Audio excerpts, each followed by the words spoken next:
Well, welcome back into Sports Extra. Let's bring in WRAL's Chris Lee, who is in-house today. Chris, here I was thinking that we were going to be actually talking about a Panthers win with you in the house. No, right? But it didn't turn out that way. The first quarter, though, the Panthers able to sustain a couple of long drives. They get up 2 touchdowns.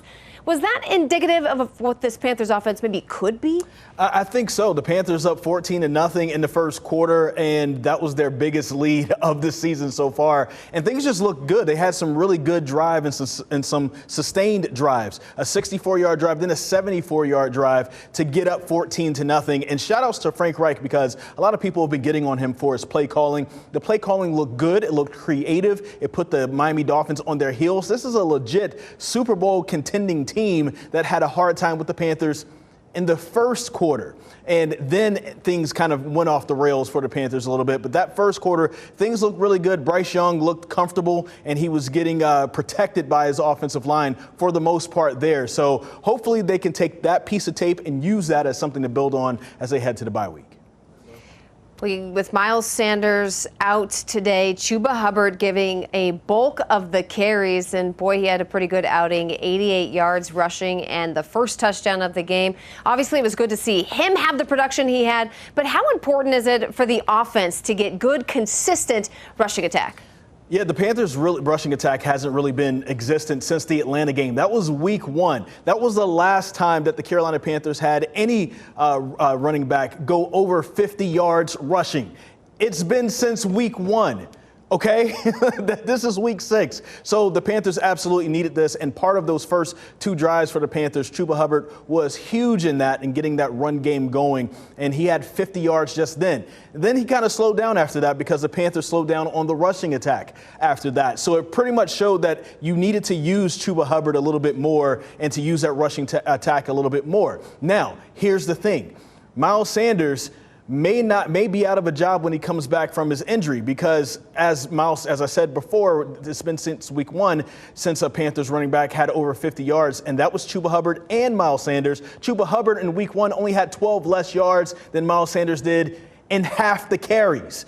9 versus 18. So right now, Chuba Hubbard's looking like the best running back that the Carolina Panthers have on their roster. I would hope that after the bye week, they get some stuff together. Hopefully Miles Sanders comes back healthy, but looks like Chuba Hubbard might be RB1, and I think Panthers fans wouldn't be upset if that ended up being the case. Me neither, because not for nothing, he is a good Alberta boy. Oh, Canada. All right. You mentioned they're going into the bye week. Tonight, Frank Reich said, they've got a good sample size in order to self-scout. Chris, if you're looking at one thing, what is that big thing that they've got to self-scout? I'll give you one thing on each side of the ball. For the offense, you really do have to figure out how to protect Bryce Young and give him a little bit more time. He still got sacked way too many times. I believe it was 4 sacks on the night from the Miami Dolphins. Christian Wilkins, shout out to him. He got 2 of them, and it's just a little bit too much for the Carolina Panthers. So keep Bryce upright, figure out what's happening, because that interior part of that offensive line is just leaking way too much. And I think Ike Ekwonu, shout outs to him. People have been on him. He had a pretty good game today.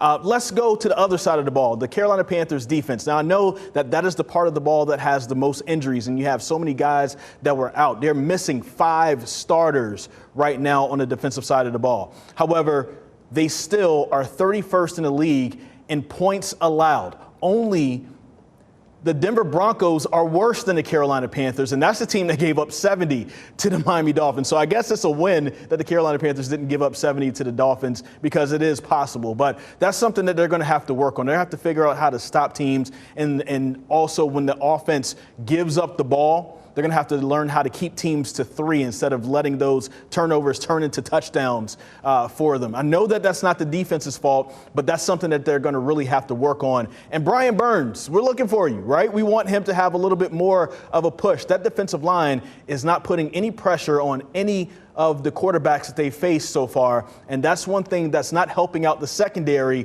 when you go against guys like Tyreek Hill, Jalen Waddle, who can absolutely burn you. So I hope that the defense can really look at that, really figure that out, get some push up front, and also learn how to keep teams out of the box, because the Panthers are known for their defense. And I know that so many Panthers greats are embarrassed that their team is 31st in the league in allowing teams to score points. That's just not good enough. Well, they've got 2 weeks to try to right the ship in some sort of way. They'll be back home October 29th against the Texans, and that's when we'll pick it up with you. Chris Lee, thank you so much.